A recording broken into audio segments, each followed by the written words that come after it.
السلام عليكم ورحمة الله وبركاته دمان قيارته soo dhawaada waa mar kale saabsan arrimaha soo galootiga iyo immigration-ka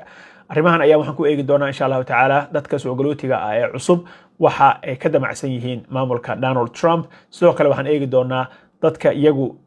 waayay sharciyadii dalkan Mareykanka ay ku joogeen iyo warqadihii shaqada waxa kale oo eegi doonaa dadka already ama horaanba u qaatay dhalashada ee citizenship-ka haysta waxa ay ka damacsan yihiin iyo waxa maxkamadaha ay ka yiraahdeen iyo khubarada xagga immigration-ka haddii aad nagu cusubtahay subscribe to channel hadda hore noola joogtay like and share the video waan ka mahad celinaya sidoo kale Facebook-geena follow da dhac ku sii insha Allah aan ku bilaabay waxa dardar gelin xoog leh ku socda barnaamijka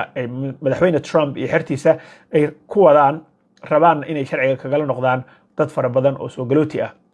gaar ahaan dadkii soo galay xilligii Joe Biden marka waxa ilaa iyo hadeer systemkii dalka ay ku joogeen ee warqadii shaqada work permit-ka iyo programkii ka difaacayay in dalka laga tarxiilo inta dalkoodii uu xal looga helayo oo nabad ay ka dhacayso waxa waayay sharciyadaas 1.6 milyan oo qof ama 1 milyan iyo 600 oo kun oo qof ayaa waxa ay waayeen legal statuskii dalkan Mareykanka ay ku joogeen numberkaas ayaa number culus ah waxaana u badan yahay numberkaas 600 oo kun oo Venezuelan ah ayaa waxa ay waayeen TPS programkii marka waxaan eegi doonaa insha Allah taala markii qofka laga qaato sharciga waxa ay ku andacoonayaan qolyahan ninka hadda xukuma oo kale immigration-ka wuxuu ku doodayaa haddii sharciyadii ah ku shaqaysanaysay aad weysay dadka taxpayer-ka ah oo cashuurta bixiya dalka Mareykanka ma aha in adiga ay biil ku siiyaan oo guri iyo meel aad degto ay ku siiyaan sababtoo ma shaqaysatid wax lacaga oo ku soo galana mala ayuu ku doodaya marka taas ayaa waxay fududeynaysaa buu leeyahay dadka haddii lagala noqdo TPS programka in horay laga tarxiilo arrinkan ayay ku doodayaan iyaga laakiin waana sababta ay dadka ugala noqdeen viisooyinka dalka ay ku joogeen iyo TPS programyadii oo ahayd temporary protected statuska marka ilaa had iyo hadeer dadka waayay sharciyadaas waa 1 milyan 600 oo kun oo qof 605 kun oo Venezuela ay ka yimaadeen Haiti 330 kun oo qof ayaa ka yimi wadanka Honduras waxa ka yimi 5 kun 51 kun iyo 200 Afghanistan 8 kun baa meeshaas ku weysay Nepal 7 kun baa ku weysay Cameroon 4 kun iyo 920 qof ayaa waayay sharciyada ay ku joogeen dalka oo TPS ka ahaa Ethiopia waxa weynaysa baa la yiri 4540 qof wadanka Myanmar waxa weynaysa 3670 Nicaragua oo kale waxa weynaysa 2900 South Sudan 210 qof ayaa iyagana sharciyadan weyn doona ama waayaba already oo dalalkooda lagala laabtayba sharciyadii ay ku joogeen dalka oo ka ilaalinaysay in ICE ay tarxiisho oo ka tarxiisho dalka marka dadkan waxa ku soo xigi doona oo uu ka dhacaya hadduu Ilaahay idmo TPS programka waxa uu ka dhacaya wadamada ay ka mid yihiin Soomaaliya oo kale iyo Ukraine iyo wadamadaas marka waxa la yiri hadii intuu ka dhaco madaxweynaha uu u cusboonaysiin waayo waxa dhici doonta sanadkii laga soo bilaabo sanadkii 1990kii ilaa iyo hadeer markii ugu horeysay qof programkan haysta dalka Mareykanka laga weyni lahaa weeye baa la yiri waxa intaas dheer oo kale CBP1 programka la dhihi jiray oo dalka inta aadan soo galin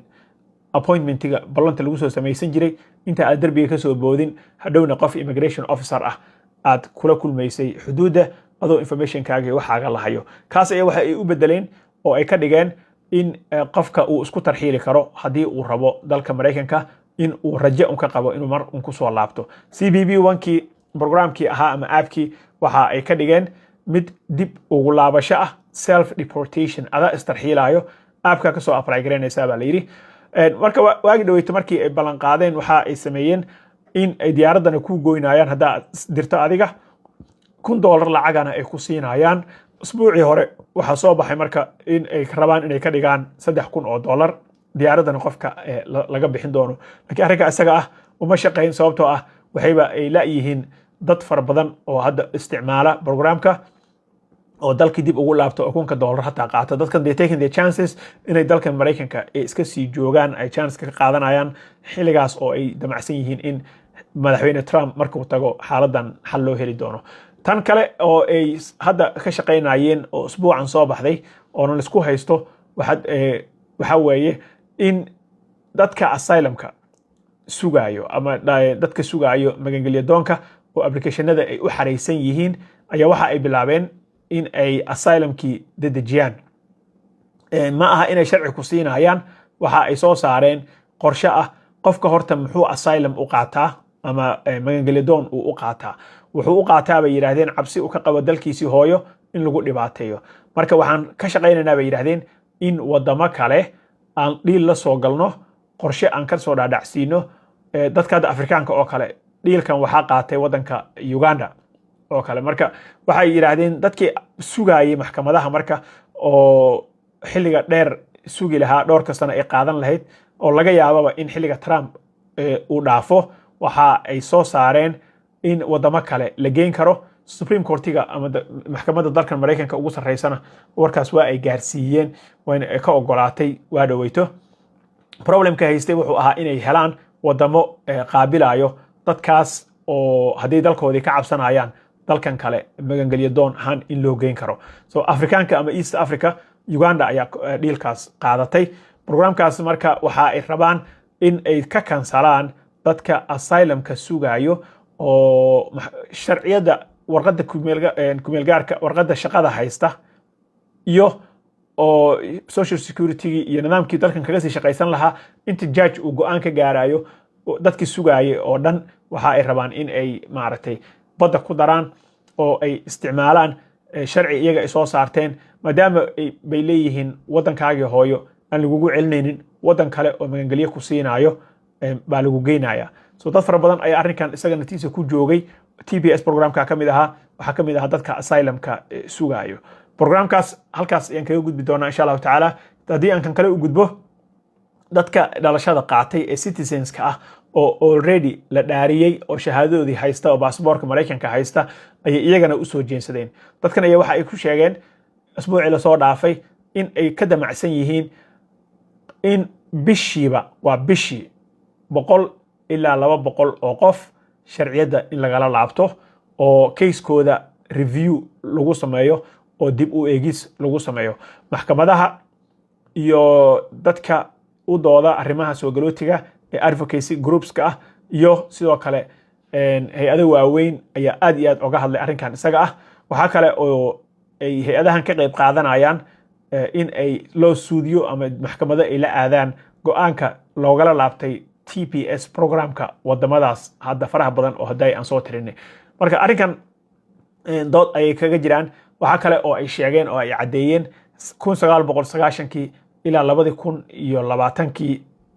25 hadda aan ku jirro oo madaxweyne Trump uu noqday, sanadkii dhan 10 qof oo kale baa waxa shaki gali jiray dhalashada ay qaateen, sida ay ku qaateen iyo in lagala laabto iyo in dib u eegis lagu sameeyo faylalkooda ayaa dhici jirtay. marka in ay ka soo guuraan 10 qof sanadkii maybe ama labadii sanaba oo u soo guuraan 100 ilaa 200 oo qof in caseskooda dib loo eego in sida ay ku qaateen ma been bay sheegeen, ma waxba iska daba marsana, ma arrimo oo waxa ay ku daba jiraan dadka ay sida sheegeen ay ka shakisan yihiin in ay si qalad ah wax ku qaateen bay yiraahdeen. laakiin waxa meeshan dhici doonta xarun weyn oo ay fureen oo ay ugu talagaleen in dib u eegis loogu sameeyo application kasto oo green card ah iyo application kasto oo citizen ah oo dadka gaarka ah waliba 19 wadan bay si gaar ah isha ugu hayaan. Soomaaliya waa ka mid, waana sababta arrinkan aan u soo qaatay. waxa kale oo ugu dambeyn qodobka aan ku soo koobayo waxa waaye programkii ahaa lotteriga green cardka totally waa la kansalay. programkaas Trump uu kansalay maadaama ninkii dadka ku dilay jaamacadda Brown University oo professorkana ku dilay jaamacadda MIT uu ku soo galay dalkan programkan diversity visa la yiraahdo bakhtiyaa nasiibka ahaa ee lotteriga. waa programkaas isagana uu kansalay, waa la joojiyey. marka programkaas wuxuu raacayaa programkii qaxootiga refugeeska oo uu kansalay executive orderka ka soo saaray. programkan TPS ka hadda wadamada uu kala laabanayo faraha badan already 10 buu kala laabtay, 3-4 kalena waa u dhiman tahay Soomaaliya ay ka mid tahay marka uu ka dhaco January inaan loo cusboonaysiinin. programkaasna wuxuu raacayaa CBP 1kii aan ka soo sheekaynay oo aabka ahaa oo isna laga dhigay mid la isku tarxiilo kanna hadda diversity visa oo programkii lotteryga isagana totally wuu kansalay marka 2026 2025 dadkii imaan lahaa 2025 2026 dadkii imaan lahaa bul allah siiyo ay baa cunay sheekadoodii saas ayuu ka dhigay madaxweyne Trump marka insha Allah taala wax kasta oo ka soo kordha arrimaha immigrationka iyo howlaha Mareykanka iyo siyaasadiisaba waa idin kula wadaagi doonaa channelka haddii aad nagu cusub tahay don't forget to subscribe haddaad horena ula joogtayna like and share ta hanagala baqaylan insha Allah wasalaamu calaykum waraxmatullaahi wabarakaatuh